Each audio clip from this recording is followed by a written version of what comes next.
Good morning बेटा। Good morning sir.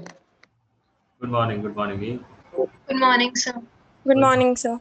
Good morning जी। Good morning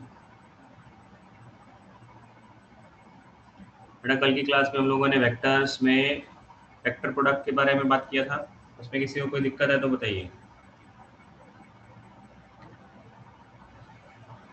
किसी को कोई भी डाउट थ्योरी में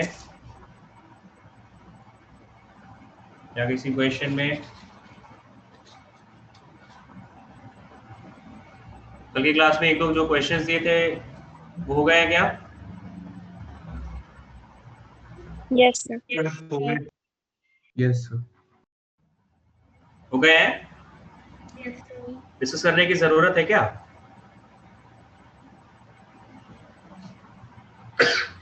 डिस्कस करने की जरूरत है? No sir. देख लो सर, वैसे तो हो ही गए थे। हो गए सर, कुछ नहीं हो कौन कौन सा क्वेश्चन था? एक तो a dot B equals to a dot C, ये वाला था ना? Yes sir. हाँ, ये वाला क्वेश्चन कैसे करना है? सर सीधा राइट साइड को लेफ्ट हैंड साइड पे लेके आना है। a डॉट सी को लेफ्ट हैंड साइड में ले आएंगे तो ये क्या बन जाएगा? a डॉट b माइनस सी। ये कितना हो जाएगा?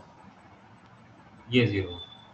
इस केस में भी राइट हैंड साइड को लेफ्ट हैंड साइड में ले आएंगे तो a क्रॉस b माइनस सी, ये 0 हो जाएगा। सही? अब अगर ये 0 है तो इसके 0 होने के क्या क्या पॉसिबिलिटीज हैं कि या तो ये 0 हो जाए या फिर b माइनस सी 0 हो जाए या फिर a वेक्टर जो है वो परपेंडिकुलर हो जाए b माइनस सी। तो अगर ये तीन कंडीशन, तीनों में से कोई भी एक कंडीशन होल्ड कर जाएगी तो फिर ये 0 हो जाएगा। इसके 0 होने के क्या पॉसिबिलिटीज हैं? या तो a 0 या b माइनस सी 0 या फिर a is parallel to b minus C. तो ये तीन कंडीशन इसके 0 होने की है।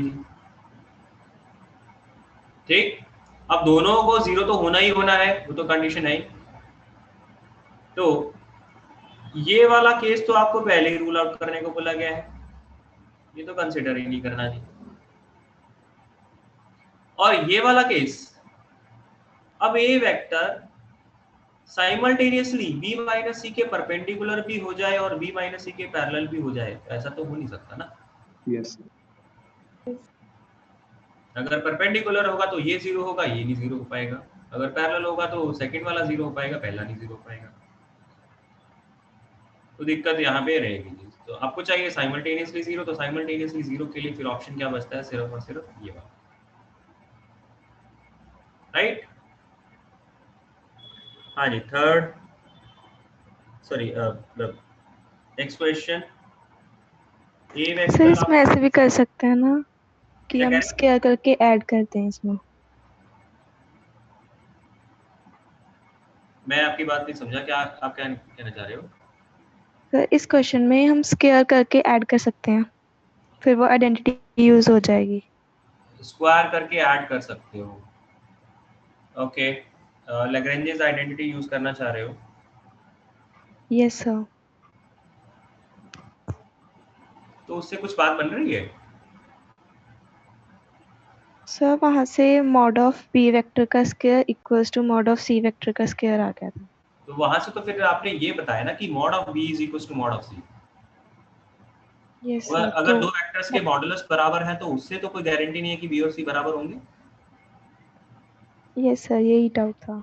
सर मैंने तो एक ही प्लेन में ले लिया था सर, ए और उसको जो भी हमें निकालना था, उसके बाद क्या था, सॉल्व इजीली हो गया था। एक प्लेन में लेना तो कोई सही नहीं है, एक प्लेन में तो लेना सही नहीं है। सर मैंने सर कोस थीटा, मतलब सर एंगल एक को थीटा 1 ले लिया, एक को थीटा 2 ले लिया, उनके बीच, दोनों के बीच। थीटा 1 किसके बीच में कहना चाह रहे हो? ए और बी के बीच थीटा 1 ले लिया और ए और सी के बीच थीटा 2 ले लिया सर। उससे भी सर मोड इक्वल आ रहे थे दोनों के। तो मॉड लेके नहीं करना है, मॉड लेके नहीं करना है। मतलब अगर आप मॉड लेके करेंगे तो आप सिर्फ इतना कंक्लूड कर पाएंगे कि बी का मॉड और सी का मॉड बराबर होगा, लेकिन आप ये नहीं कह पाएंगे कि बी और सी बराबर होंगे। और ये बात तो हमने करी है ना कि अगर दो वेक्टर के मॉडुलस बराबर हैं तो कोई जरूरी नहीं है कि वो वेक्टर्स बराबर हो जाएंगे, right? Yes sir. Sir but उनके मॉड का स्क्वायर बराबर आ रहा था, तो मॉड का स्क्वायर बराबर या मॉड बराबर हो तो एक ही बात है। तो मॉड है तो क्या? हाँ बट ठीक है सर। यस सर वो ही लेना तो क्या किया था? दो अलग अलग वेक्टर्स ही बराबर हो सकती है। सर वो मॉड को आगे यूज कर सकते हैं डॉट प्रोडक्ट में, शायद जो ये कह रहे हैं डॉट प्रोडक्ट में उनके मॉड्स उसको एक्सपेंड करके करेंगे तो थीटा 1 थीटा 2 बराबर आ जाएंगे, और साइन थीटा 1 थीटा 2 बराबर आ जाएंगे, तो उससे कह सकते हैं कि वो सर मैंने तो आर वेक्टर को ज्यूम कर लेते हैं एक्स आई कैप वगैरह वाले टर्म्स में सर, फिर आर डॉट ए को 0 करके रिलेशंस बना लिए थे सर, फिर पहली इक्वेशन से भी रिलेशन बना लिए, फिर ये अगले क्वेश्चन का कह रहा है सर। एक शिवम अगले की बात नहीं कर रहे, जो सॉल्यूशन हमने डिस्कस कर लिया है उसके बारे में बातें चल रही हैं अभी तक सारी। Okay sir. हाँ जी, सबको समझ में आया ना कि ये जो क्वेश्चन अभी हमने करा है A dot B A dot C वाला, A cross B A cross C वाला, उसमें आप लोग क्या गलती कर रहे हो? मॉड बराबर अगर आप कर देते हैं तो ऐसा नहीं कि वो गलत है, वो तो सही है, लेकिन वहां से ये कंक्लूड करना गलत होगा कि भाई बी और सी भी बराबर। बी और सी को बराबर प्रूव करने के लिए आपको उनके डायरेक्शंस भी बराबर प्रूव कराने पड़ेंगे। ओके, तो उस केस में ये जो मेथड है ये बेस्ट मेथड है जी, जो मैंने यहाँ पे लिखा है। कोई लंबा भी नहीं है, इजीली हम लोग रिलेट भी कर रहे हैं। नेक्स्ट क्वेश्चन, क्वेश्चन में था ए वेक्टर आपको दिया है 2i प्लस के, बी वेक्टर में दिया है i प्लस जे प्लस के, और सी वेक्टर क्या दिया है 4i प्लस नहीं माइनस 3j प्लस 7k।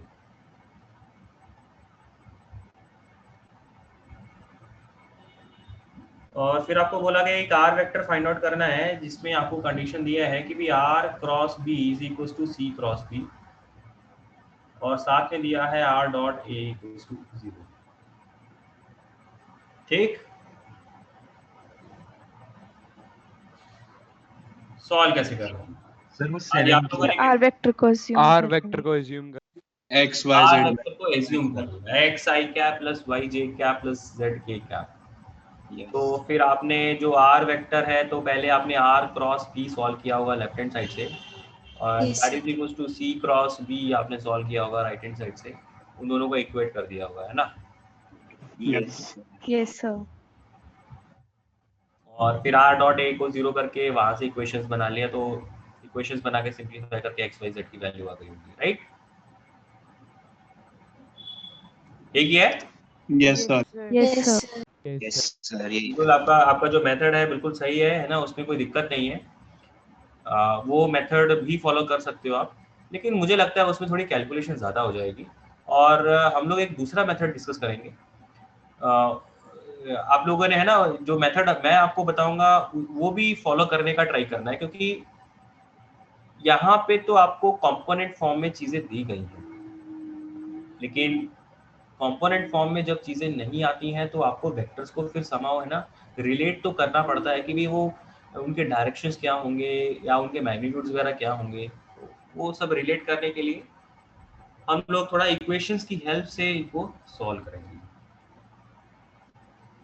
आप लोग देखिएगा, ये जो टर्म है इसमें मैं राइट हैंड साइड को लेफ्ट हैंड साइड में शिफ्ट कर देता हूं, तो r माइनस सी क्रॉस बी क्या हो जाएगा?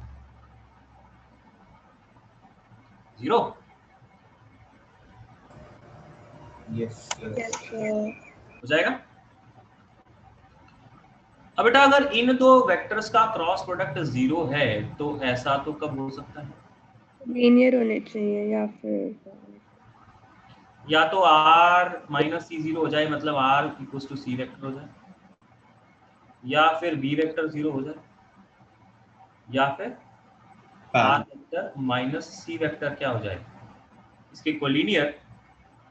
तो अगर ये कोलिनियर हो जाए तो क्या r माइनस सी को मैं लैम्डा टाइम्स b बोल सकता हूँ? Yes yes sir. Yes sir. बोल सकता हूँ ना? तो ये तीन पॉसिबिलिटीज है। अब इन तीनों पॉसिबिलिटी में ये तो सीधा सीधा रूल आउट हो रही है क्योंकि बी वेक्टर आपको पहले से दे दिया गया है, तो आप इसको सीधा सीधा रूल आउट कर लेंगे कि भाई ये तो होगा नहीं। फर्स्ट भी हो अब या तो ये हो सकता है आर सी के बराबर ही हो जाए, कोई दिक्कत नहीं है। उस केस में तो अगर आर सी के बराबर ही कर लिया तो फिर तो सीधा सीधा आपको आर वेक्टर का आंसर ही मिल गया सर बट वो अगली कंडीशन सेटिस्फाई, वो आगे देखते हैं, वो आगे देखते हैं। अच्छा ठीक है सर। कर रहे हैं, आगे कर रहे हैं। तो अभी तो मैं सिर्फ इस कंडीशन के बेसिस पे आपको सारी पॉसिबिलिटीज जनरेट करवा रहा हूँ। तो अगर इसको लेके चलते हैं तो r equals to C vector एक आंसर बन जाएगा। अभी हम लोग इसको फाइनल आंसर नहीं ले रहे हैं क्योंकि हमें सेकंड कंडीशन को देखना था, ठीक है, जो आप लोग कह ही रहे हो कि भी आगे वाली कंडीशन को सेटिस्फाई करेगा नहीं।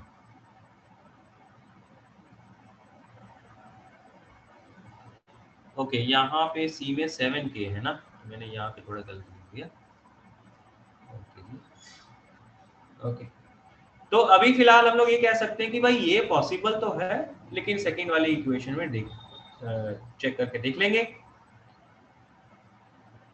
या फिर ये पॉसिबल है जी। तो इससे तो आर वेक्टर का सीधा सीधा आंसर आ गया 4i cap minus 3j plus 7, और इसको सेकेंड इक्वेशन में ये सेकेंड कंडीशन है उसमें डाल के देख लो, r डॉट ए कैलकुलेट करके देख लो क्या वो जीरो आ रहा है कि नहीं आ रहा। वो नहीं आ रहा है। दैट मीन्स ये जो हमने ये पॉसिबिलिटी जो हमने जनरेट करी है उसको हम लोग कर देंगे रिजेक्ट, राइट। मतलब ये जो थर्ड इक्वालिटी हमने बनाई थी उससे जो हमें आर वेक्टर मिलेगा वो हमारा सही आंसर होगा। वो आर वेक्टर क्या आ गया, C vector plus lambda times B vector.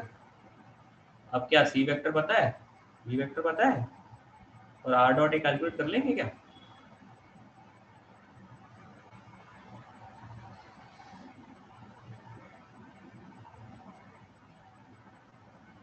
हाँ सर, यहाँ से लैम्डा निकाल, यहाँ से C dot A plus lambda times B dot A, तो बेटा यहाँ से आपको लैम्डा की वैल्यू मिल जाएगी। जब लैम्डा की वैल्यू मिल गई वही लैम्डा की वैल्यू आप यहाँ पे पुट कर दीजिए, आपको आर वेक्टर आएगा।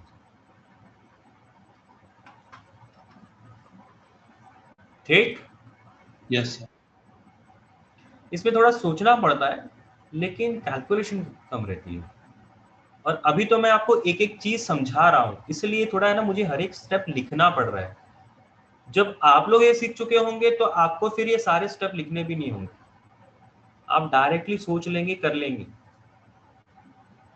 तो अभी शायद से किसी को ये लग सकता है कि सर इसमें भी टाइम तो लग ही रहा है, या है ना बढ़ा ही जा रहा है, लेंथी तो हो ही रहा है ये भी, बट ऐसा नहीं है। जब आप लोग करेंगे तो फिर इतने स्टेप लिखने की जरूरत नहीं पड़ेगी।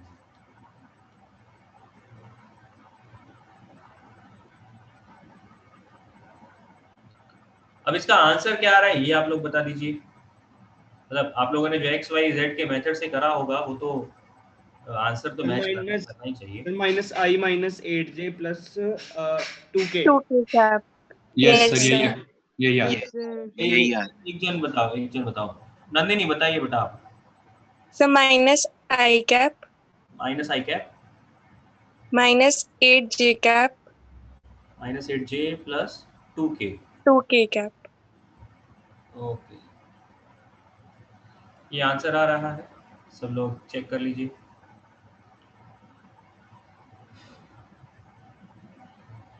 ठीक, आगे चले। वेक्टर में बेटा नेक्स्ट सर हाँ जी सर एक क्वेश्चन पूछना था वैसे ही कि अगर मान लो हमें एक ट्रायंगल दिया हुआ है एक प्लेन में, ओके मतलब ट्रायंगल की हर एक साइड की वो वेक्टर फॉर्म में दिया हुआ है हर एक साइड ट्रायंगल का, और हमें ये बताना है कि कोई पॉइंट है एट रैंडम, वो उस प्लेन में लाई कर रहा है कि नहीं कर रहा। ओके, तो वो कैसे बताएंगे हम? वो हो सकता है, लेकिन आपको उसके लिए प्लेन की इक्वेशन निकालनी पड़ेगी। तो अभी तो आप लोग वेक्टर्स पढ़ रहे हो, तो नेक्स्ट चैप्टर जब 3D आ जाएगा तो उसमें हम लोग प्लेन की इक्वेशन निकालना सीखेंगे। तो जब प्लेन की इक्वेशन आ जाएगी तो फिर हम लोग कर लेंगे। तो हो सकता है, ओके सर, लेकिन अभी आपसे नहीं होगा। वेक्टर में एक टाइप का क्वेश्चन देखा था मैंने उसमें। एक्चुअली वेक्टर्स और 3D के जो क्वेश्चन है ना, वो थोड़े मिक्स से रहते हैं। तो हम लोग तो हमेशा वेक्टर को पहले पढ़ते हैं। तो कई बार है ना, वो बुक्स में या बहुत सारी जगह पे वो 3D के क्वेश्चन उसी में कुछ कुछ डाल दिए जाते हैं, तो वो ऐसे रहता है। Okay sir. ठीक है, तो वेक्टर और 3D को नॉर्मली है एक ही मान के चलते हैं। तो जब पूरा हो जाएगा तब आप दोनों चैप्टर्स के सारे क्वेश्चन कर पाएंगे। हाँ जी सर। नेक्स्ट है बेटा स्केलर ट्रिपल प्रोडक्ट।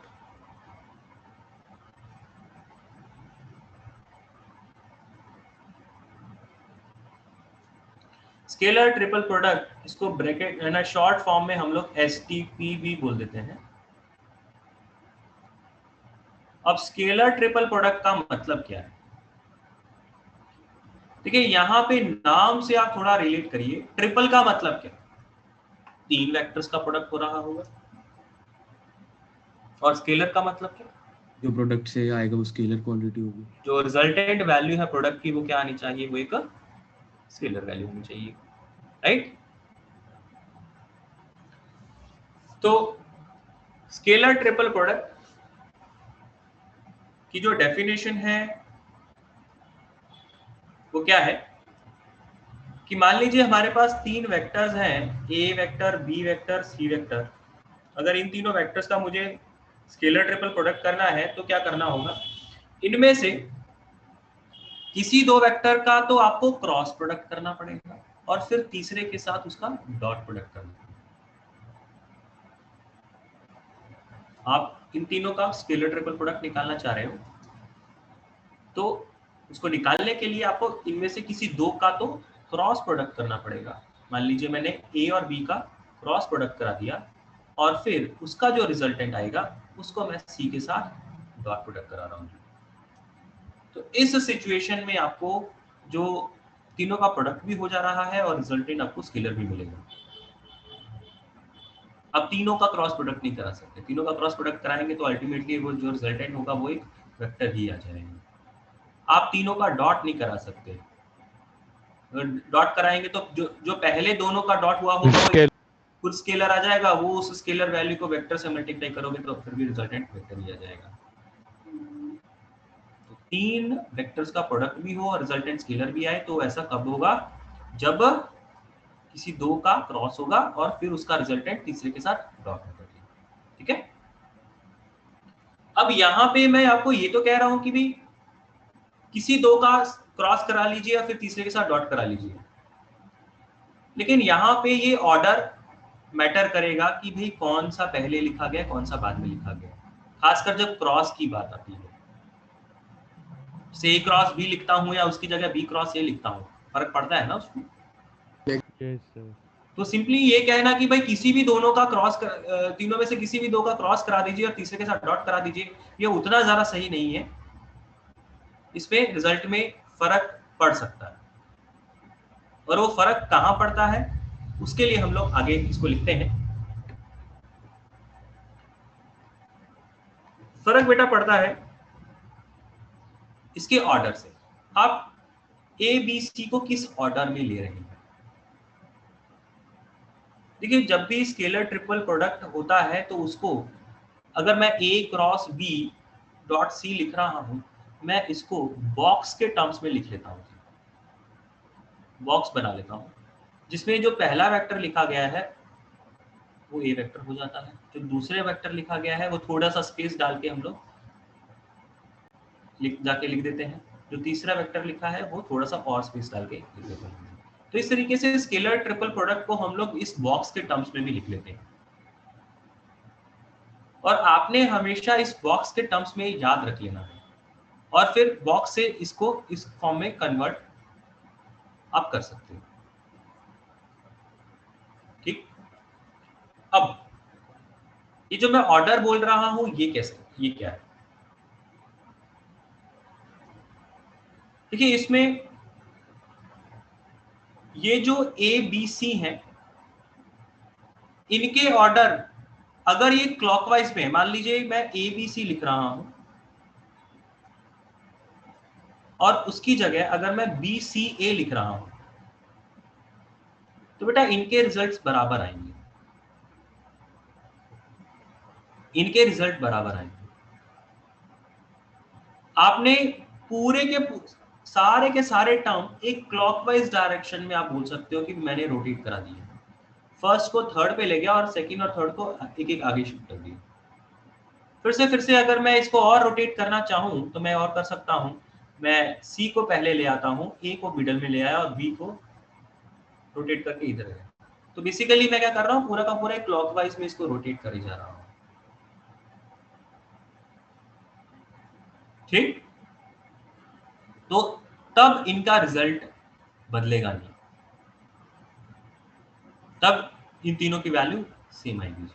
ठीक, अगर आप इसमें कोई ऑर्डर चेंज कर देते हो, मान लीजिए ए बी सी आपने ऐसे लिखा है और सी को वहीं का वहीं रहने दिया, आपने सिर्फ बी और ए को इंटरचेंज किया दिया, इस केस में क्या होगा, इसमें थोड़ा सा वैल्यू का चेंज आएगा और वो चेंज क्या आएगा, नेगेटिव। तो स्केलर ट्रिपल प्रोडक्ट में सिर्फ आपने कितना याद रखना है कि अगर आपने ऑर्डर नहीं चेंज किया तो रिजल्टेंट सेम रहेगा, एसटीपी की वैल्यू सेम रहेगी। अगर आपने कोई ऑर्डर चेंज कर दिया तो एसटीपी की वैल्यू नेगेटिव टाइम्स हो जाएगी। ठीक, ओके ओके सर। इस वजह से जब हम लोग ये इक्वालिटीज लिख रहे हैं, ये वाली चीज होल्ड कर रहे हैं, अब हम लोग बात सिर्फ ऑर्डर की करेंगे जिसमें ऑर्डर सेम आ रहा है, जिसमें ऑर्डर ऑटोमेटिकली बदल जाएगा तो नेगेटिव टर्म्स कर ही देंगे। तो जब ऑर्डर सेम आता है उस केस में चाहे आप A cross B dot C करें, चाहे आप B cross C dot A करें, चाहे आप C cross A dot B करें, इनसे फर्क नहीं पड़ने वाला है, इनसे फर्क नहीं पड़ने वाला। तो जो मैंने इनिशियली आपको बात बोली थी कि भाई जब तीन वेक्टर्स का प्रोडक्ट करना है, खासकर एसटीपी, तो आप किसी भी दो का क्रॉस प्रोडक्ट कर दीजिए और तीसरे के साथ डॉट प्रोडक्ट कर दीजिए, आपको मतलब आप कर सकते हो, किसी भी दो का प्रोडक्ट क्रॉस प्रोडक्ट कर सकते हो और फिर तीसरे के साथ डॉट प्रोडक्ट कर सकते हो, तो वो एसटीपी रहेगा और रिजल्ट भी सेम आएगा। जस्ट एक कंडीशन है कि ऑर्डर नहीं बदलना चाहिए।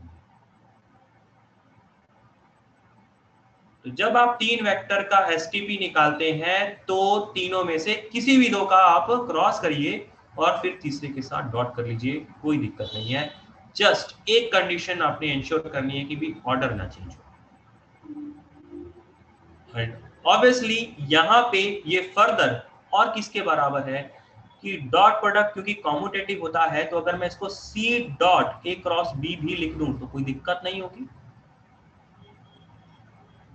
इसको अगर मैं ए डॉट बी क्रॉस सी लिख दूं तो भी कोई दिक्कत नहीं होगी। तो चाहे क्रॉस वाला जो टर्म है उसे पहले लिखा गया, डॉट वाला जो सिंगल वाला वेक्टर है वो बाद में लिखा गया है, चाहे सिंगल वाला पहले लिखा गया, क्रॉस वाला बाद में लिखा गया, फर्क नहीं पड़ेगा रिजल्ट में। और आप देख रहे हो इन सब में क्या ऑर्डर चेंज हो रहा है, क्या ऑर्डर बदल रहा है? No sir, no sir. इधर एबीसी है, इधर बीसीए है, इधर सीए भी है, यहाँ पे वापस से सीए भी आ गया। आपने इन दोनों को इंटरचेंज कर तो लिया, विच इज ट्रू, क्योंकि डॉट प्रोडक्ट कॉम्यूटेटिव होता है लेकिन ऑर्डर फिर भी नहीं बदल रहा। तो ऑर्डर जब आप ये चीजें भी कर रहे हो तब भी ऑर्डर नहीं बदल रहा है। तो आपने इस तरीके से याद रखना है कि ये जो जब आप इस एसटीपी को बॉक्स के टर्म्स में लिखेंगे, बॉक्स के टर्म्स में लिखने का बेस्ट तरीका क्या है, जो सबसे पहले लिखा गया उसको पहली पोजीशन पे डाल दो, जो दूसरे नंबर पे लिखा गया उसको दूसरी पोजीशन पे डाल दो, जो तीसरे नंबर पे लिखा गया उसको तीसरी पोजीशन पे डाल दो। तो आप बॉक्स के टर्म्स पे लिख लीजिए और ये ऑब्जर्व कर लीजिए कि भी ऑर्डर बदल रहा है कि नहीं बदल रहा है। अगर बदल रहा है तो माइनस साइन एक्स्ट्रा लगा दीजिए, नहीं बदल रहा है तो सेम रख दीजिए। याद रहेगा? यस।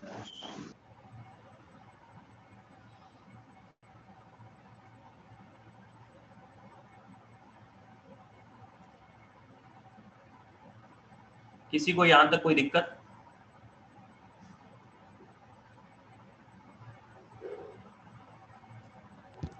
No sir. सुपन बेटा, आपने जो क्वेश्चन पूछा है कि अगर बी और सी को इंटरचेंज कर देंगे तो क्या होगा, तो बेटा जब बी और सी को इंटरचेंज कर देंगे तो ऑर्डर बदल जाएगा।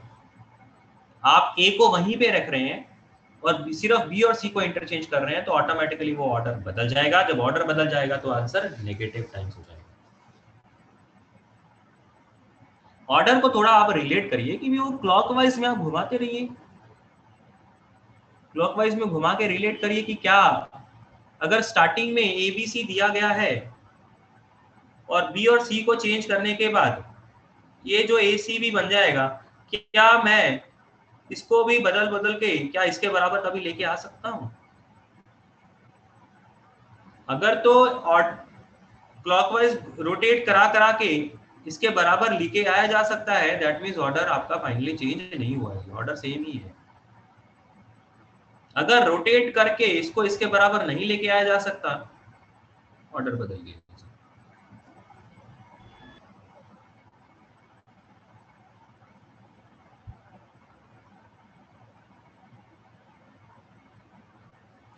ओके बेटा, आगे चलते हैं। अब कंपोनेंट फॉर्म में बात करते हैं कि अगर कंपोनेंट फॉर्म में A vector B vector C vector दिए गए होंगे तो फिर एसटीपी क्या बन जाएगा। मान लीजिए ए वेक्टर आपको दिया गया है a1i a2j a3k, B vector दिया गया है b1i b2j b3k,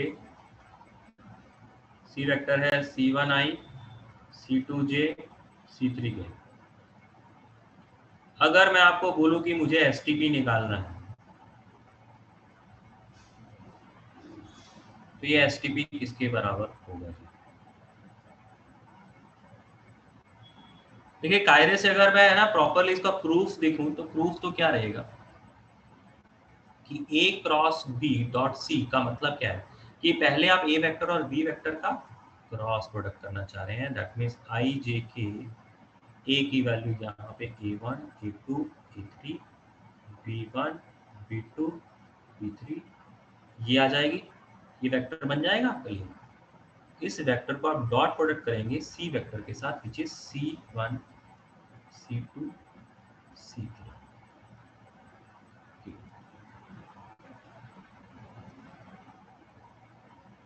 अब इसको सॉल्व करने का तरीका क्या होता है, a2 b3 minus a3 b2 I cap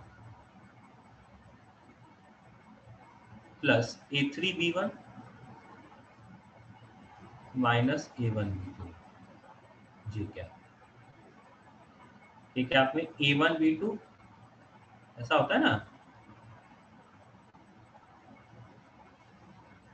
हाँ जी, सही लिख रहा हूँ कि नहीं लिख रहा?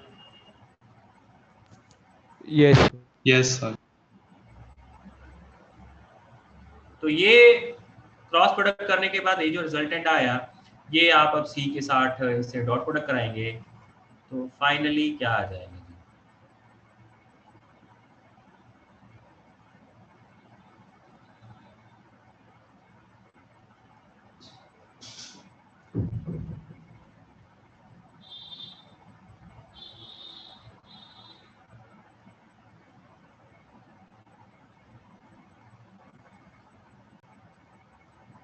अब बेटा ये लिखा क्या हुआ है एक्चुअली,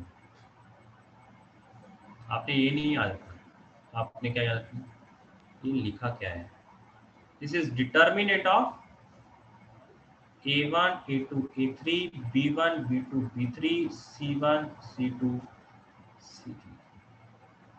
बेसिकली अगर आप STP निकालते हो A vector B vector C vector का, दैट मीन्स अगर आप A cross B dot C कर रहे हो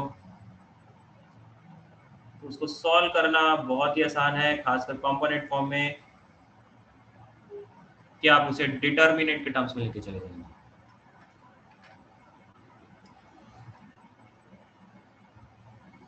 ठीक, यस सर। Yes sir. चाहे इसको आप बॉक्स के टर्म्स में लिख लें, चाहे मैंने A cross B dot C के फॉर्म में लिख दिया, जो आपका हो, मीनिंग तो सेम ही है जी। फॉर्मूला उसके कंपोनेंट के टर्म्स में क्या है, डिटर्मिनेंट बन जाता है। और डिटर्मिनेंट का भी ऑर्डर सेम ही रखना है, आप उसमें अदला बदली ना करें। कि देखिए मैंने A cross B dot C लिखा है, दैट मीन्स A के कंपोनेंट पहले लिखिए, B के मिडल में लिख दीजिए, C के थर्ड रो में लिख दीजिए। आप इस ऑर्डर को फॉलो करेंगे। आप लोगों को याद होगा जब हमने डिटर्मिनेंट में पढ़ा था, प्रॉपर्टी पढ़ी थी ना, कि अगर किसी दो रो को इंटरचेंज करते हैं तो डिटर्मिनेंट वैल्यू क्या हो जाता है, नेगेटिव टाइम। तो यही इफेक्ट उधर भी जा रहा है स्पीकर में। अगर आप किसी दो वेक्टर को इंटरचेंज कर रहे हैं, तीसरे को वही रख रहे हैं, तो वो नेगेटिव टाइम्स हो जा रहा है, राइट।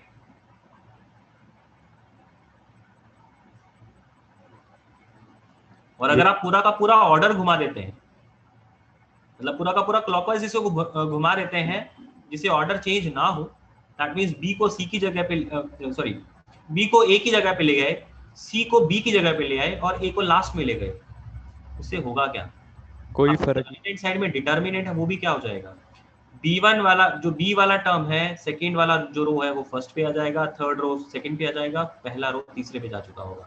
उससे एक्चुअल में हो क्या रहा होगा, आपने दो बार इंटरचेंज लगाया है डिटर्मिनेंट पे,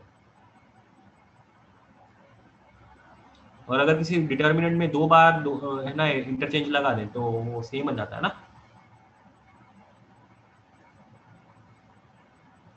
ठीक है,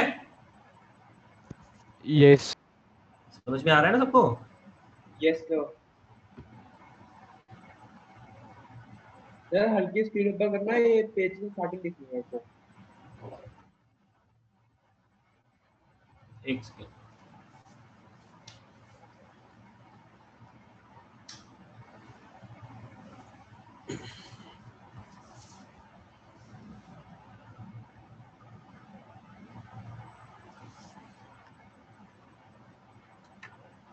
आगे चले। यस सर, करना चाहिए। सबको ये समझ में आ गया है एसटीपी की डेफिनेशन, उसका नोटेशन, बॉक्स वाला ये उसका नोटेशन है जी। आप ये वाला नोटेशन भी बोल सकते हो, ये भी नोटेशन बोल सकते हो, दोनों एक ही बात है। क्वेश्चन को सॉल्व करने में जिसकी जरूरत पड़ जैसे पड़ रही है हम लोग वैसा लिख लेते हैं। नॉर्मली याद रखने के तरीके में बॉक्स काम में आता है, कैलकुलेशन के करने के तरीके में ये क्रॉस डॉट वाली काम में आते हैं। और कंपोनेंट फॉर्म में अगर एसटीपी लिखना है तो बेटा सीधा सीधा डिटर्मिनेंट बन जाता है। और कल आप लोगों ने मुझसे वो कुछ पूछा था है ना, डिटर्मिनेंट के बारे में कुछ पूछा था, 4 अगर हो जाए, 5 हो जाए, 3 हो जाए, 2 हो जाए तो क्या होगा, समझ में आ गया है शिवम?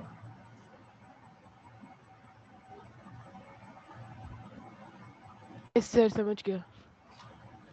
तो बेटा अगर 4 हुआ तो वो तो वैसे भी पॉसिबल नहीं है, क्योंकि फिर आपके रोज नहीं होते बन पाएंगे, तो सिर्फ 3 तक का ही होता है। 3 वाला में वो एसटीपी बन के आता है। Yes sir. तो ये डेफिनेशन है जी। अब बात करते हैं ज्योमेट्रिकल इंटरप्रिटेशन।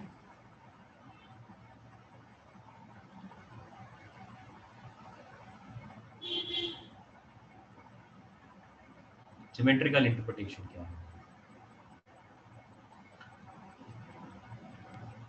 इसमें आपको थोड़ा सा 3D में रिलेट करके करना पड़ेगा, तो थोड़ा समझने का ट्राई करिएगा। Area of parallelepiped.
हाँ जी,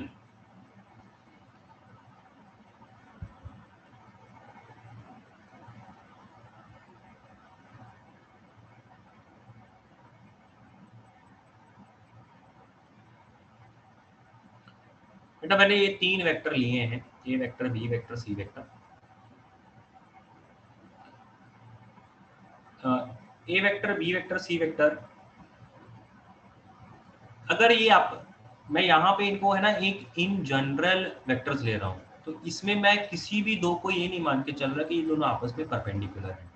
तो आप इसमें देख सकते हो कि मैंने ए और बी वेक्टर के बीच में थीटा एंगल लिया है, और सी वेक्टर भी मैंने थोड़ा सा टेढ़ा ही बनाया है, जिसमें इनका जो ये एन कैप क्या होगा बेसिकली ए और बी का क्रॉस वाला जो वेक्टर आएगा दोनों के परपेंडिकुलर डायरेक्शन में, राइट, ये वो वाला वेक्टर होगा। तो यहाँ पे आप परपेंडिकुलर का साइन बना भी सकते हो। ये जो एन कैप है ये उसको रिप्रेजेंट कर रहा है, ए क्रॉस बी वाले वेक्टर को रिप्रेजेंट कर रहा है, तो उससे सी का भी कुछ ना कुछ एंगल फाई बन रहा है। तो ज्योमेट्रिकल ये सबसे पहली बात है, ये जो आपको है ना जो फिगर बन के आया है ये एक्चुअल में है क्या, इसको बोलते क्या है। ये जो फिगर है ये है पैरेललोपाइड।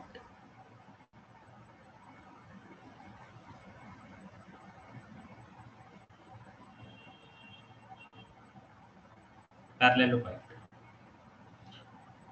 आप लोग क्यूबॉइड के बारे में बात करते हो, होता है ना, क्यूबॉइड के बारे में तो बात किया हुआ है ना।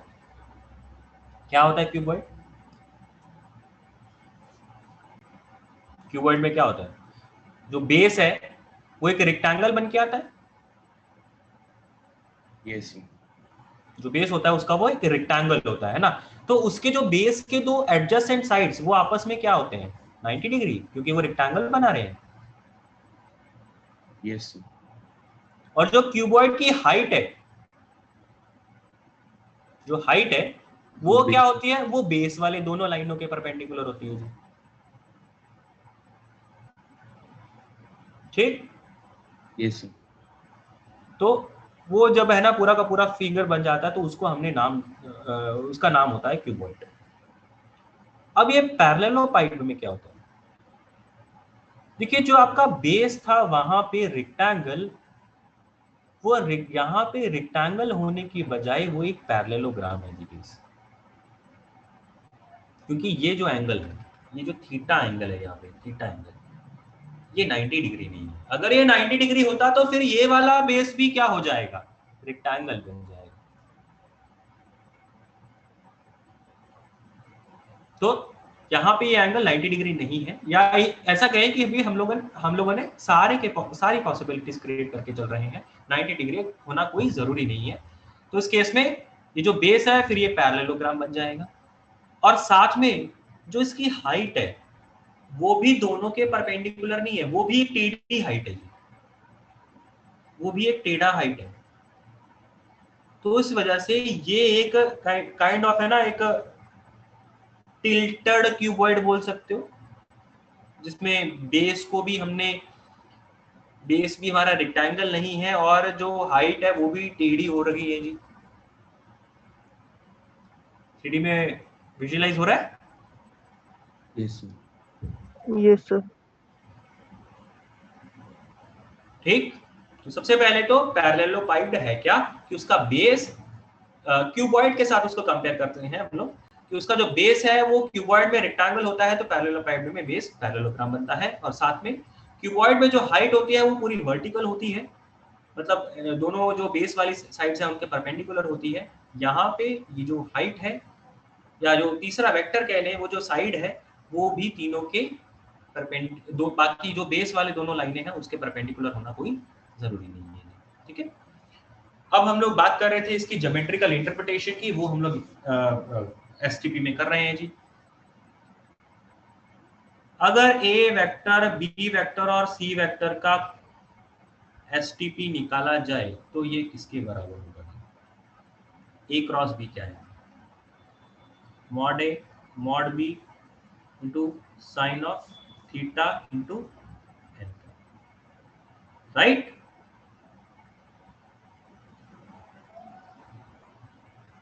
अब ये तो स्केलर वैल्यू है ना, mod A mod B sine theta तो स्केलर वैल्यू हो गया ना, तो उसको तो बाहर निकाल देंगे, सिर्फ और सिर्फ एन कैप और सी वेक्टर का डॉट प्रोडक्ट कर लेंगे जी। ये क्या होगा?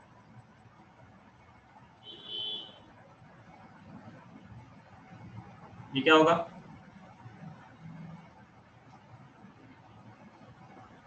Into cos phi, into cos phi ना।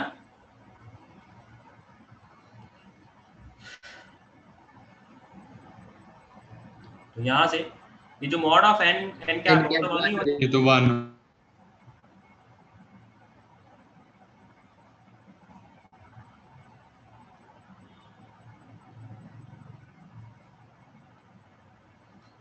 आप लोग मुझे ये बताइए, ये क्या रिप्रेजेंट कर रहा है? एरिया ऑफ बेस, जो पैरेललोग्राम है, और ये क्या रिप्रेजेंट कर रहा है? Vertical height. Yes sir. देखिए इसकी जो साइड है, साइड तो ज्यादा लेंथ की होगी, लेकिन अगर मुझे इसका सिर्फ वर्टिकल हाइट देखनी पड़े, एग्जैक्टली वर्टिकल हाइट देखनी पड़े, तो वो कितनी आ जाएगी? कि भी मैं इस वर्टिकल, ये जो वर्टिकल वाला वेक्टर है, मतलब एन कैप वाला जो वेक्टर है, उसके ऊपर सी वेक्टर का प्रोजेक्शन निकालूंगा ना, मतलब cos थीटा लेके, सॉरी Yes, मतलब sir. cos फाई लेके। दूसरी साइड कर लेंगे प्रोजेक्शन। समझ में आ रही है इसको? कि mod of C cos phi vertical height represent कर रही है। तो बेटा area of base into vertical height, ये क्या हो गया? वॉल्यूम। वॉल्यूम। तो बेटा ये वॉल्यूम ऑफ पैरेललोपाइड रिप्रेजेंट करता है। This is the first geometrical interpretation of STP.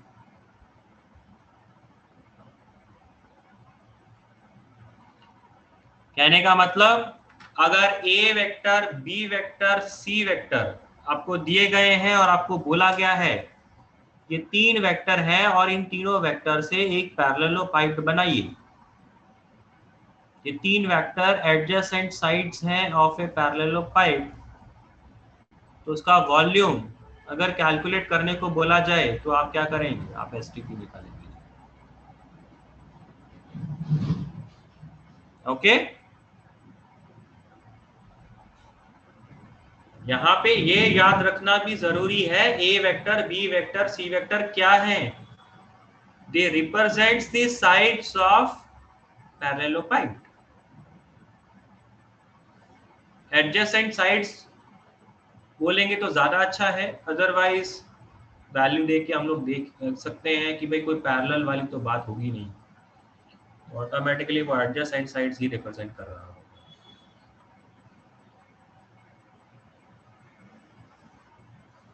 Okay,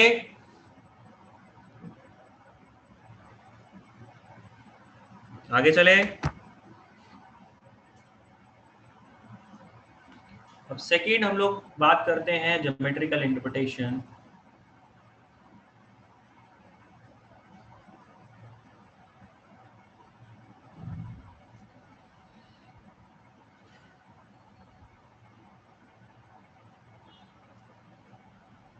tetrahedron पता है क्या होता है? Yes sir. क्या होता है?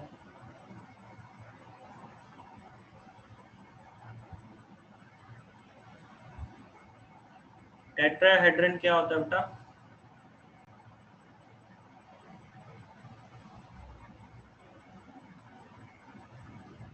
पिरामिड पता है क्या होता है? यस। क्या होता है पिरामिड? जिसकी 4 बेस ऊपर से बेस रेक्टेंगल ट्रायंगुलर साइड से 4 एक को पॉइंट पे मीट करेंगे। दोबारा से बताइए। जिसमें 4 साइड्स हो और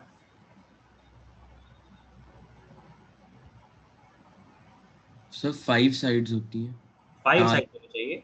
ओके, 4 ट्रायंगुलर और एक रेक्टेंगल। बेस होता है वो स्क्वायर या फिर रेक्टेंगल। मान लीजिए 5 साइड है, आपने बोला 5 साइड है, तो वो उसके बाद 5 साइडों को क्या करना होता है फिर आगे?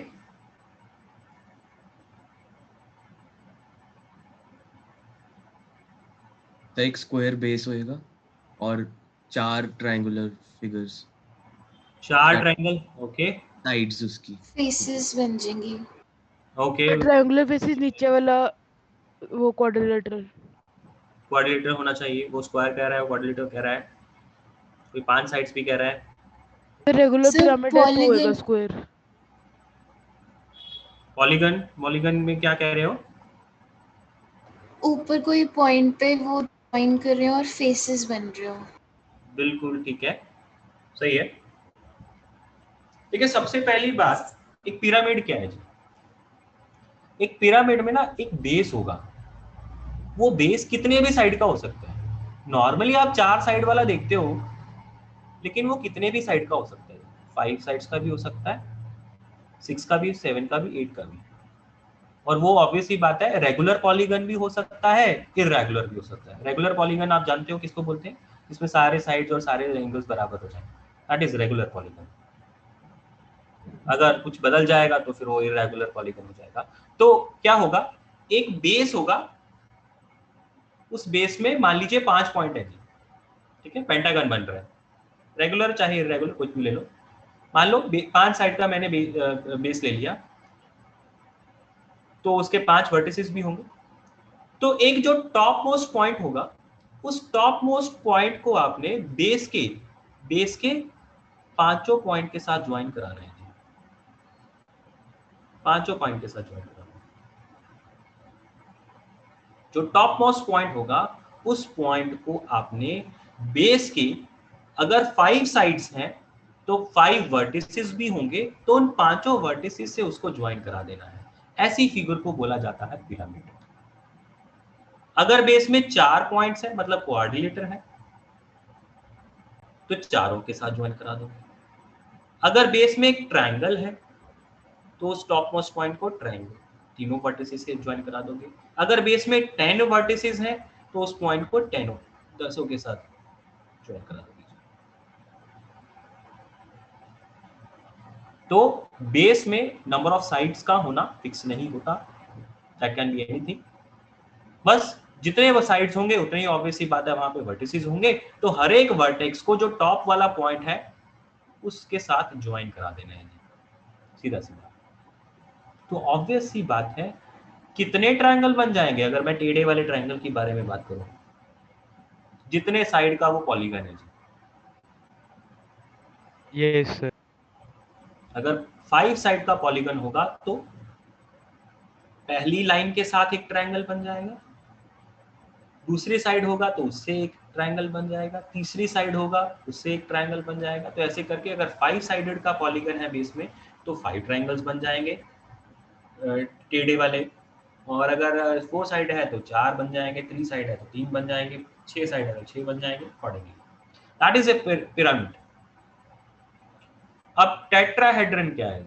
उस पिरामिड का एक पार्ट, एक स्पेशल केस जिसमें बेस ट्रायंगल होता है।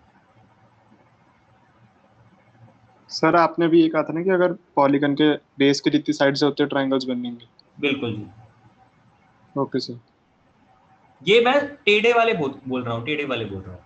अगर बेस में भी एक ट्रायंगल आ जाएगा तो फिर वो एक ट्रायंगल और बढ़ जाएगा, है ना? हाँ यस सर। वाले टेट्राहेड्रन देख रहे हैं आप लोग, ठीक है ना?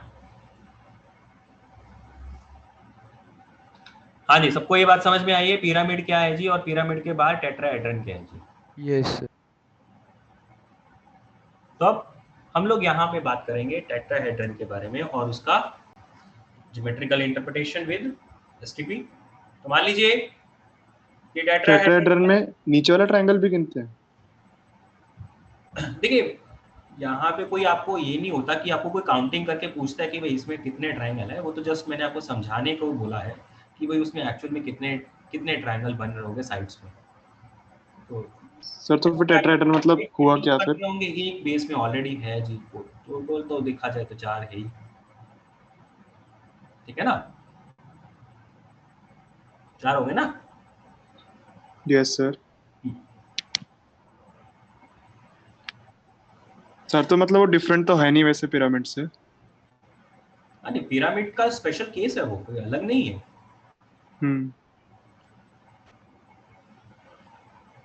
अब मान लीजिए ये टेट्राहेड्रन के 3 साइड्स जो हैं, 3 साइड्स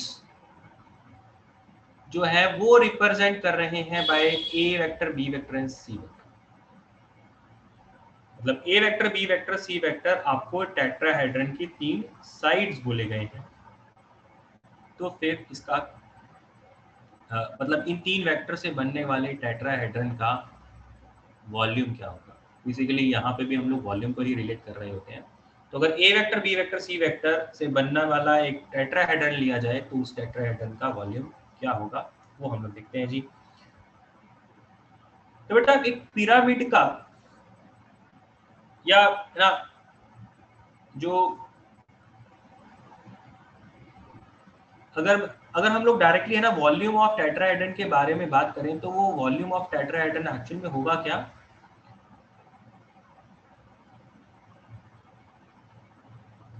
उसका जो बेसिक फॉर्मूला है वो क्या रहेगा? 1/3 बेस एरिया इनटू हाइट। मतलब देखिए अगर आप ये एबीसी ट्रायंगल क्या उसका बेस है, ये टॉप मोस्ट पॉइंट है। तो उस टॉप मोस्ट पॉइंट से अगर आप इस बेस के ऊपर हाइट मतलब परपेंडिकुलर ड्रॉ कर देते हैं तो इसकी हाइट कितनी है? एक तो ये काम में आएगी और एक बेस का एरिया काम में आएगा। तो वॉल्यूम ऑफ टेट्राहेड्रन क्या रहेगा? 1/3 into base area into height of the tetrahedron. तो अब हमारा काम क्या है? ये बेस एरिया निकाला जाए और ये हाइट निकाली जाए। ठीक, सबसे पहले तो बेटा बेस एरिया निकालते हैं। बेस एरिया तो पढ़ा है ना फॉर्मूला सीधा सीधा कि अगर एक ट्रायंगल बने जिसके coordinates A B and C हैं तो उसका बेस एरिया कितना होता है? Half into A cross B plus B cross C plus C cross A. Half into B cross C, C cross A, cross B. A cross पढ़ा था ना कल? Yes sir. Yes sir. Product में triangle का एरिया। अब base area तो निकाल लिया, वो तो ज्यादा दिक्कत अभी नहीं। हाइट निकालने में थोड़ा सा रिलेशन आपको लगाना पड़ेगा। वो हाइट क्या है? अगर मैं इस ए पॉइंट को अगर आप ओ से इसके ऊपर है ना परपेंडिकुलर ड्रॉप करते हो और इस ए पॉइंट को ये जो फुट ऑफ परपेंडिकुलर होगा इससे अगर मैं ज्वाइन करा दूं तो ये ऑटोमेटिकली क्या रिप्रेजेंट करेगा? ये एंगल 90 डिग्री बन जाएगा। Yes sir.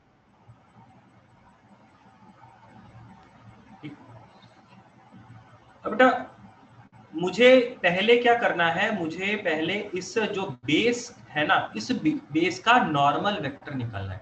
मतलब इस बेस के परपेंडिकुलर डायरेक्शन में एक वेक्टर निकालना है।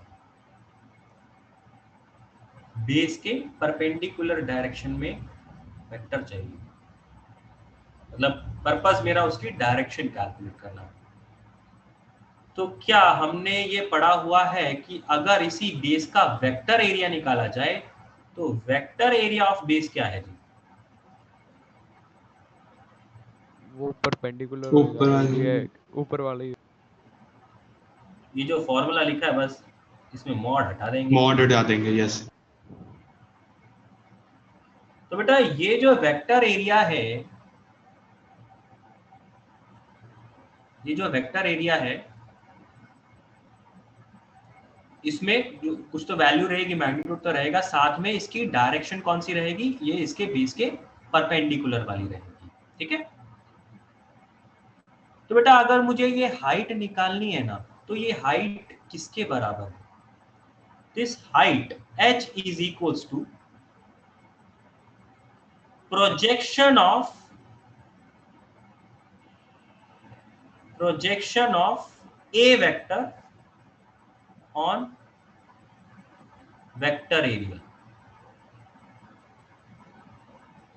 अगर बेटा मैं इस a वेक्टर का इसके परपेंडिकुलर डायरेक्शन में, देखिए अगर मैं इसको ना अलग से डायग्राम बना देता हूं, ये a वेक्टर है, ये आपका परपेंडिकुलर है। तो बेटा ये हाइट निकालने के लिए आप क्या करेंगे, और ये एंगल आपका 90 डिग्री है, तो आप क्या करेंगे, इसका प्रोजेक्शन होता है ना ये। अगर मुझे ये वाला वेक्टर पता है विच इज एरिया वेक्टर, तो बेटा अगर मुझे ए वेक्टर की प्रोजेक्शन निकालनी है ऑन दिस एरिया वेक्टर, तो वो क्या ये हाइट ही तो बन के आएगी ना।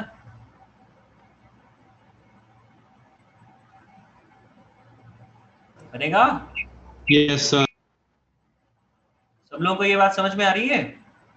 यस कि अगर ए वेक्टर का इस एरिया वेक्टर के ऊपर प्रोजेक्शन निकाला जाए तो वो हाइट के बराबर होगा।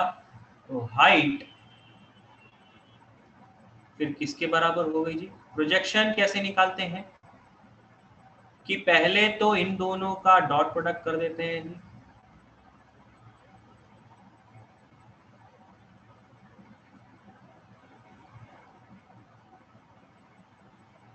और उसको डिवाइड करना पड़ता है किससे?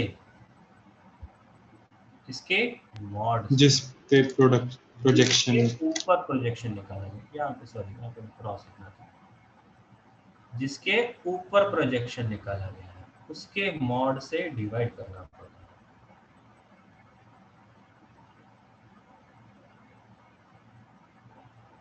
है। यहाँ पे बेटा हाफ और हाफ कट गया, सीधा सीधा ये बन गया।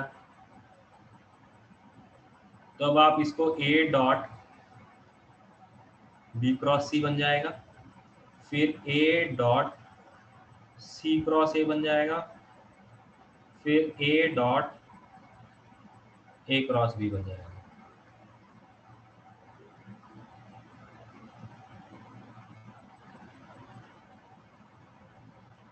तो बेटा ये आप लोग आगे जाके प्रॉपर्टी में पढ़ लेंगे कि ये 0 होगा और ये 0 होगा।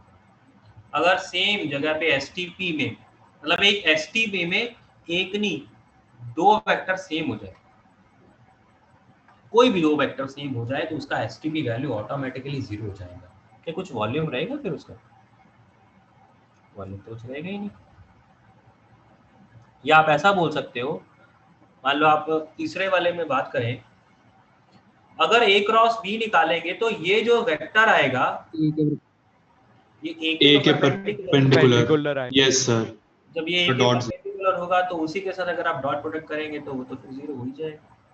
यस ठीक है ना। तो जो भी आप रीजनिंग देना चाहे, चाहे वॉल्यूम वाला रीजनिंग दे दो, चाहे ये वेक्टर वाला रीजनिंग दे दो, ये परपेंडिकुलर हो जाएगा तो डॉट प्रोडक्ट 0 हो जाएगा। इस वजह से अगर दो वेक्टर आपके सेम हो जाते हैं तो फिर उसका एसटीपी 0 हो जाता है जी। तो अभी ये जो हाइट है ये कितनी आ गई जी?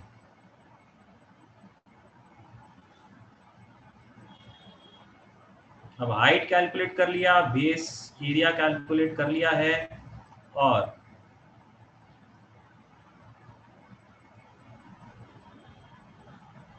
तो वॉल्यूम ऑफ टेट्राहेड्रन क्या हो गया?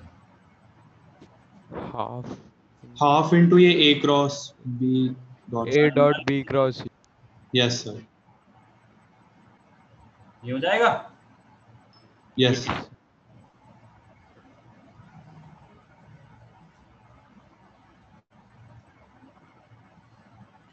1/3 बेस एरिया, बेस एरिया तो ये था ही, तो 1/3 इंटू 1/2 कितना हो गया? 1/6 हो गया। 1/6 इंटू दिस वैल्यू, ठीक है। और हाइट क्या है? एसटीपी अपॉन दैट एरिया, जो एरिया का वो वाला टर्म बच गया है ना, उन दोनों को मल्टीप्लाई करेंगे तो ये वाले दोनों टर्म खत्म हो जाएंगे, सिर्फ अकेला एसटीपी बच जाएगा। तो volume of tetrahedron is 1/6 times the STP of ABC. तो बेटा ये दो आपके है ना, आपके सिलेबस में ये दो ज्योमेट्रिकल इंटरप्रिटेशन है, volume of parallelepiped and volume of tetrahedron, STP से रिलेटेड। अब हम लोग बात करेंगे इसकी प्रॉपर्टीज की। सर ये नोट नहीं करा ये वाला। करो बेटा, जल्दी से नोट करो फिर।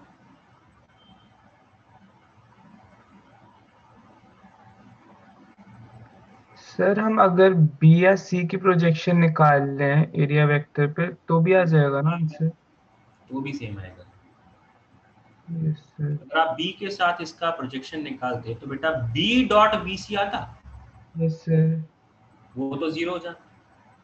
फिर यहाँ पे बी डॉट सी ए आता, वो एसटीपी एबीसी बन गया। और यहाँ पे बी डॉट ए बी आता, वो भी 0 हो जाता। तो अल्टीमेटली न्यूमरेटर में एसटीपी ही आना था। Okay sir. और सर जीरो वाली बात कैसे आई, एक बार वापस बता दो। क्या कह रहे हो? जो ये जीरो वाली चीज है वो कैसे आई? देखिए, अगर आप A dot A cross B, तीसरा वाला टर्म देखो जिसमें मैंने 0 लिखा है, यस सर। तो अगर ए क्रॉस बी अगर आप करेंगे तो ए क्रॉस बी का जो रिजल्ट होगा वो क्या होगा? एक vector which is perpendicular to A. Yes sir. तो अगर ये ए वेक्टर के परपेंडिकुलर है तो ए वेक्टर के साथ ही अगर इसका मैं डॉट प्रोडक्ट करूंगा हो जाएगा वो। ठीक है हो सर। जाएगा। Yes sir.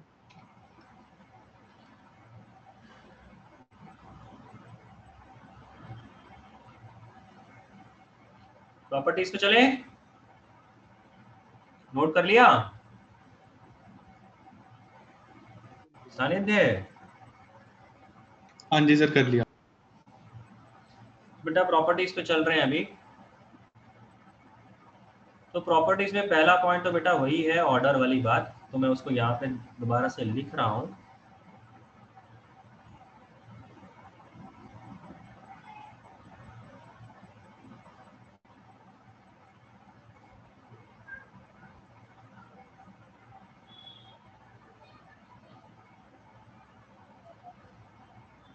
मतलब मैं इसमें 6 के 6 टर्म नहीं लिख रहा, मैं तो 2-3 टर्म लिख रहा हूँ।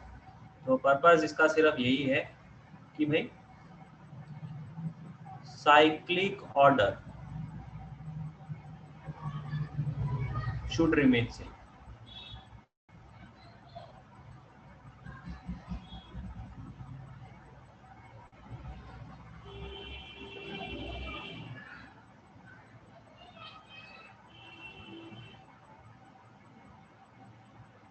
ठीक, ये तो पढ़ा है। सेकेंड कि अगर ऑर्डर चेंज हो जाएगा तो फिर आंसर क्या हो जाएगा? Negative answer. पहले दोनों पॉइंट में तो कोई दिक्कत नहीं है।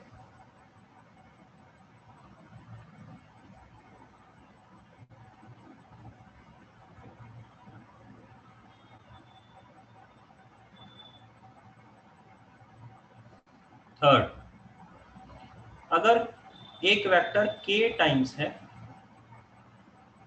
उसका एसटीपी निकालेंगे तो वो किसके बराबर आएगा, के को बाहर निकाल दीजिए और एबीसी का एसटीपी निकाल दीजिए। क्या ये डिटर्मिनेंट वाली प्रॉपर्टी से बड़ा इजीली? Yes sir. डिटर्मिनेंट में भी ऐसा ही करते हैं ना कि अगर एक रो के सारे एलिमेंट के टाइम्स लिख दिए जाए तो उस के को डिटर्मिनेंट के साइन के बाहर निकाला जा सकता है ना? सही है ना? Yes Yes, sir. Fourth,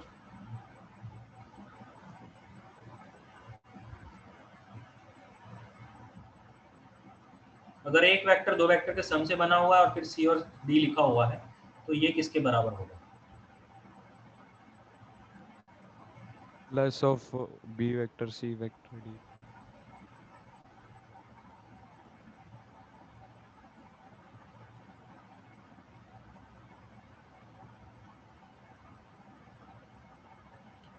Madhav बेटा, आपने जो क्वेश्चन पूछा है एसटीपी में पॉजिटिव नेगेटिव वॉल्यूम, बेटा वो वॉल्यूम के फॉर्मूले में हम लोग एंड में जाके मॉड तो लगा ही देते हैं। एसटीपी की वैल्यू प्लस या माइनस दोनों हो सकती है। आप जिस ऑर्डर में आप वो वेक्टर्स लेंगे उसके हिसाब से ना प्लस या माइनस बदल सकता है, लेकिन वॉल्यूम के लिए फिर हमें है ना एंड में जाके मॉड तो लगा ही देते हैं। सर आपने शायद सेकंड में सही लिख दिया है, मतलब हमको पॉजिटिव ही आना चाहिए था। ओह हाँ, वो सेकंड में गलत लिख दिया ना, ऑर्डर सही ऑर्डर था ये भी सही। कहने दिया है ना। ठीक है जी, इसको ए और सी कर लेते हैं, सब ठीक है। यस फोर्थ प्रॉपर्टी क्लियर है? ये भी वो डिटर्मिनेंट वाली प्रॉपर्टी से रिलेट हो जाएगा ना यस सर। कि अगर दो रोज सेम है तो पहली रो को आप ब्रेक कर सकते हो, ठीक है। थर्ड सॉरी नेक्स्ट पॉइंट,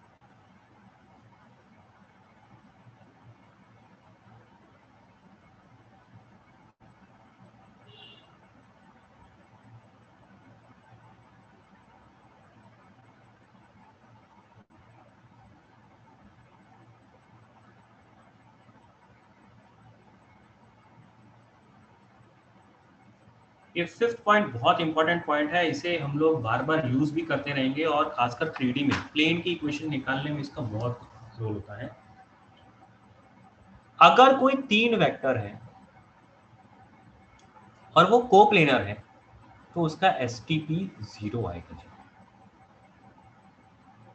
अगर तीन वेक्टर,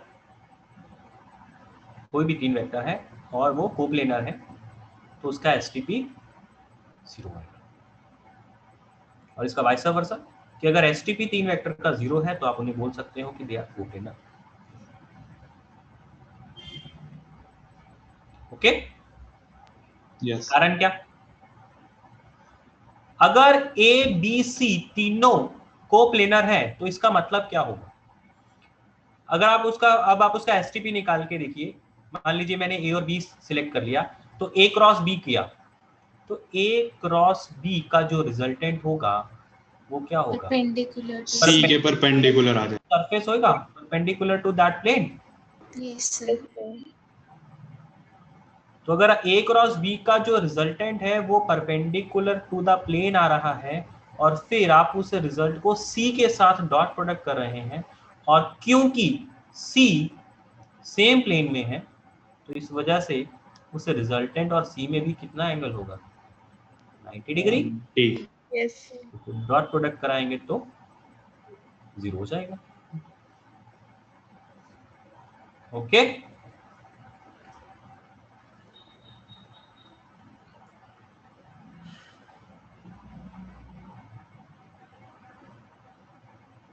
नेक्स्ट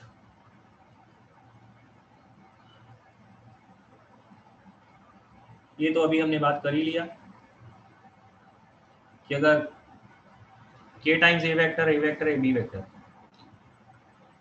तो दो रो सेम हो जाएंगे। अगर डिटर्मिनेंट के तरीके से करना है तो दो रो सेम हो जाएंगी। अगर आप एसटीपी के तरीके से करना चाह रहे हो तो भाई a क्रॉस a कर लो, a क्रॉस a तो जीरो ही हो जाएगा। या ऐसा बोल लो कि a क्रॉस b अगर आप करेंगे तो वो रिजल्टेंट क्या आएगा, परपेंडिकुलर टू a आएगा, तो मतलब उसके साथ डॉट प्रोडक्ट जीरो हो जाएगा। तो किसी भी तरीके से आप इसे प्रूव कर सकते हो। 6 पॉइंट।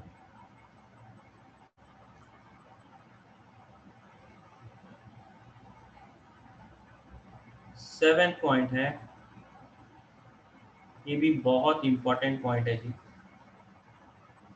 आपके बहुत सारे क्वेश्चन इससे सॉल्व हो जाते हैं बड़े इजीली।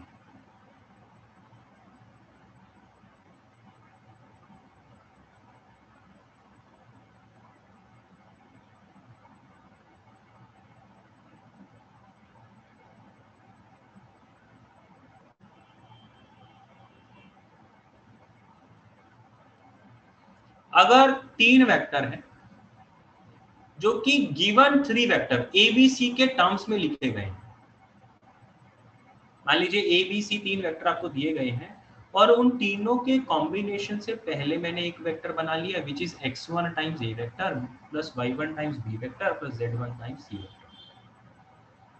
तो उन तीनों को यूज करके मैंने एक नया वेक्टर बना लिया। फिर अगेन उन्हीं तीनों ABC को यूज करके मैंने एक और वेक्टर बना लिया which is x2 a vector y2 b vector plus z2 c vector. और फिर उन्हीं तीनों को यूज करके मैंने एक और वेक्टर बना लिया which is x3 a vector y3 b vector z3 c vector. तो अगर वो जो नए 3 वेक्टर्स बनाए गए हैं उसका एसटीपी आप निकालना चाह रहे हो तो वो एसटीपी किसके बराबर होगा कि आप, और ये x1 y1 z1 ये सब स्केलर वैल्यूज हैं जी, ठीक है ना, ये कोई वेक्टर्स नहीं है, ये सब स्केलर वैल्यूज हैं। तो ये बेटा बराबर होगा कि ये जो स्केलर वैल्यू के साथ मल्टीप्लाई करा है आपने ए बी सी को इसी ऑर्डर में, ठीक है। यहाँ पे अब आप इनके ऑर्डर नहीं बदल सकते। मैंने यहाँ पे देखो ए वेक्टर को, पहले वेक्टर में ए वेक्टर को किससे मल्टीप्लाई किया गया है, x1 के साथ मल्टीप्लाई किया है, दूसरे में x2 के साथ, तीसरे में x3 के साथ। तो ए वेक्टर के जो टर्म्स हैं वो पहले कॉलम में आ जाएंगे, वो कोएफिशिएंट्स पहले कॉलम में आ जाएंगे। सिमिलरली बी वाले सेकंड में आ जाएंगे, सी वाले थर्ड में आ जाएंगे। अब आप इनकी अदला बदली नहीं कर सकते। आप ये नहीं कर सकते कि बी वेक्टर का कोएफिशिएंट चलो इधर है तो चलो यहाँ पे तो मैंने दूसरे में डाल दिया, यहाँ पे फिर मैं पहली जगह पे डाल दूँ, ऐसा नहीं कर सकते, वो ऑर्डर नहीं बदलना है। तो ये जो स्केलर वैल्यूज है इनका जो मल्टीप्लिकेशन है उनका डिटर्मिनेंट वैल्यू आपको कैलकुलेट करना पड़ेगा और वो डिटर्मिनेंट वैल्यू को मल्टीप्लाई करना होगा the STP of ABC. Again this is an important formula, इससे बहुत सारे क्वेश्चन निकल जाते हैं।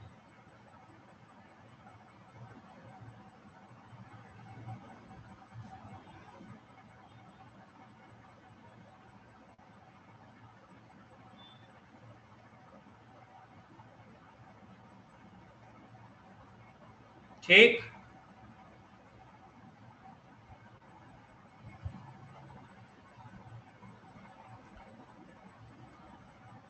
यहां तक क्लियर है सबको? किसी को कहीं पे कोई भी दिक्कत है इस थ्योरी में तो बताइए।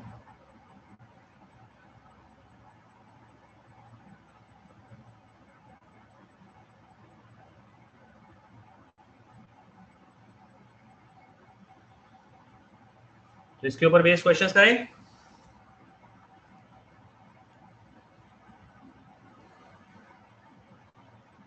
बेटा रिस्पॉन्ड करिए सब लोग। Yes sir. Yes sir. Yes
हाँ जी बेटा, पहले फर्स्ट करिए, बताइए आंसर क्या आ रहा है।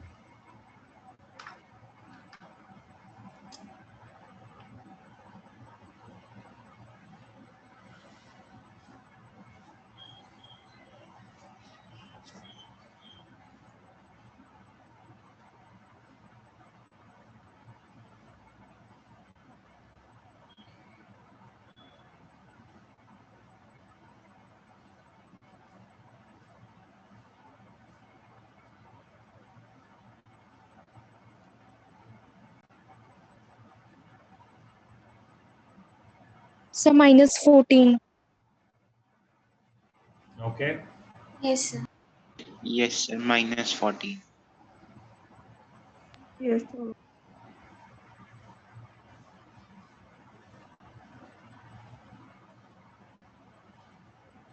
Yes, sir, -14.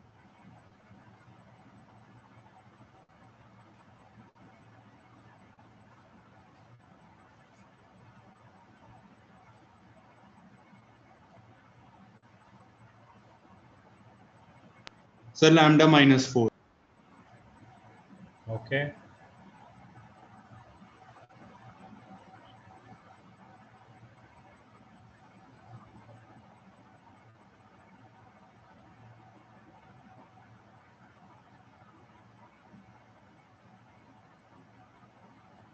Lambda -4.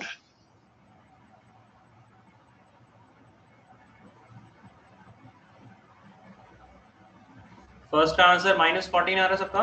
Yes, Yes, sir. sir. Yes, Yes, sir. So lambda -4. yes. Lambda -4 -4. आ गया। फर्स्ट में तो किसी को कोई दिक्कत नहीं होगी, सीधा सीधा डिटर्मिनेंट निकाल लेना है, कॉफिशिएंट जो भी इसके कंपोनेंट्स दिए गए हैं जी।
हाँ जी, सेकंड का आंसर लैम्डा -4 आ रहा है।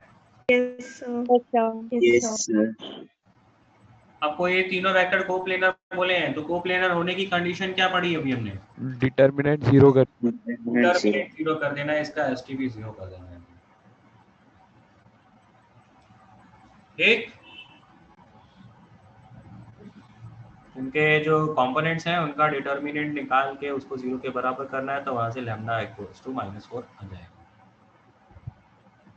थर्ड क्वेश्चन करिए सब लोग।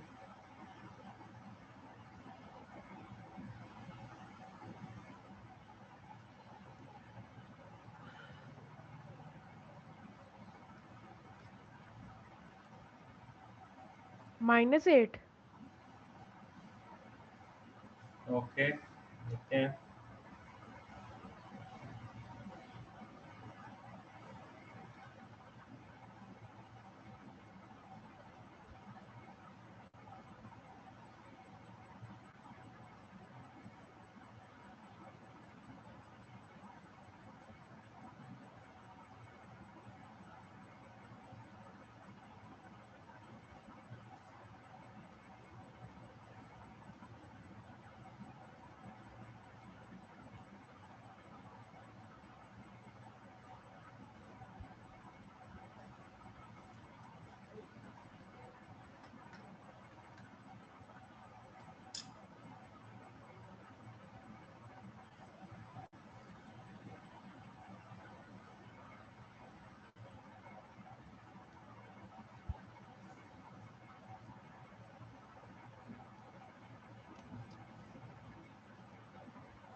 सर नो रियल वैल्यू आ सकता है आंसर? क्या कह रहे हो?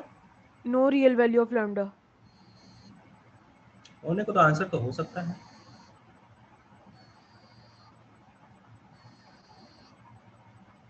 यस सर, कोई भी वैल्यू के लिए कोप्लेनर नहीं होंगे मेरे हिसाब से।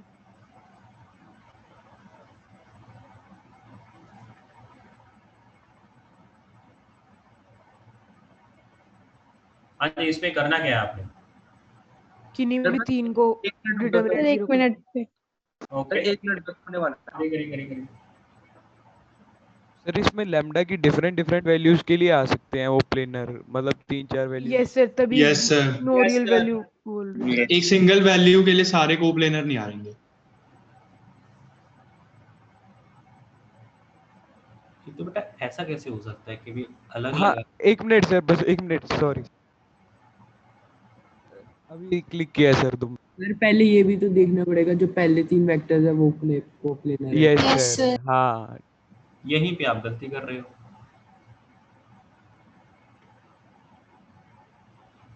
इसमें ऐसा कुछ नहीं है कि जो पहले 3 वेक्टर्स हैं क्या वो कोप्लेनर होने चाहिए, ये तो मैंने नहीं बोला। ये तो पोजीशन वेक्टर रिप्रेजेंट कर रहे हैं पॉइंट्स के। वही आप थोड़ा गलत सोच रहे हो।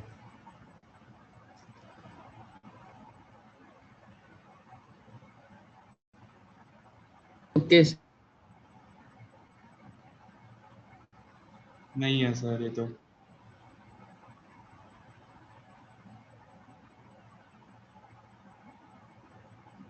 Sir sides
sir -146/17। Okay,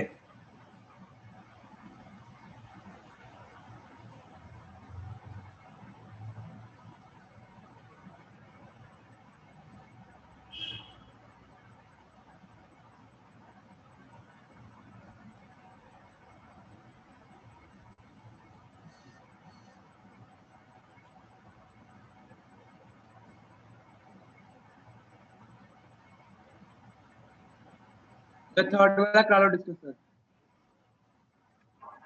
So -8. ये थर्ड वाला क्वेश्चन हम लोग डिस्कस करते हैं, बाकी के 4 क्वेश्चन आप कल के लिए करिएगा, नेक्स्ट क्लास में डिस्कस करेंगे। इसको आप डिस्कस करते हैं थर्ड को। देखिए अगर मैं इसका डायग्राम बनाऊं ना, तो डायग्राम क्या है कि भाई ए पॉइंट है, उसके कोऑर्डिनेट्स दिए गए हैं 3, -2, -2। दूसरा पॉइंट बी ले लेते हैं, उसके कोऑर्डिनेट्स 3, 2, 3, -2। तीसरा पॉइंट सी ले लेते हैं जिसके कोऑर्डिनेट्स -1, 1 एंड 2 दिए गए हैं। और चौथा पॉइंट डी ले लेते हैं जिसके कोऑर्डिनेट्स 4, 5 लैम्डा दिए गए हैं। तो बेटा आपको ये चारों पॉइंट के बारे में बोला गया है कि भाई ये 4 पॉइंट कोलिनियर होने चाहिए, सॉरी कोप्लेनर होने चाहिए। तो बेटा ये जो वेक्टर है ना, जिसका डिटर्मिनेंट सॉल्व करके आप चेक कर रहे हो कि पहले 3 सेटिस्फाई कर रहे हैं कि नहीं है, उनका कोप्लेनर होना कोई जरूरी नहीं है,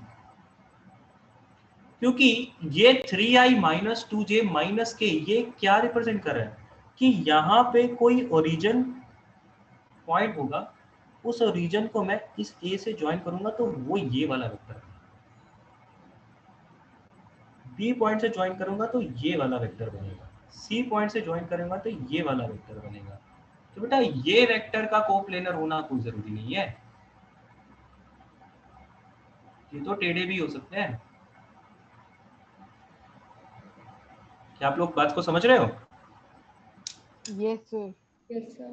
यहाँ पे है ना, वीडियो में देखिए, मान लीजिए ए बी सी डी ये चारों पॉइंट हैं आपके इसी प्लेन के अंदर है जी।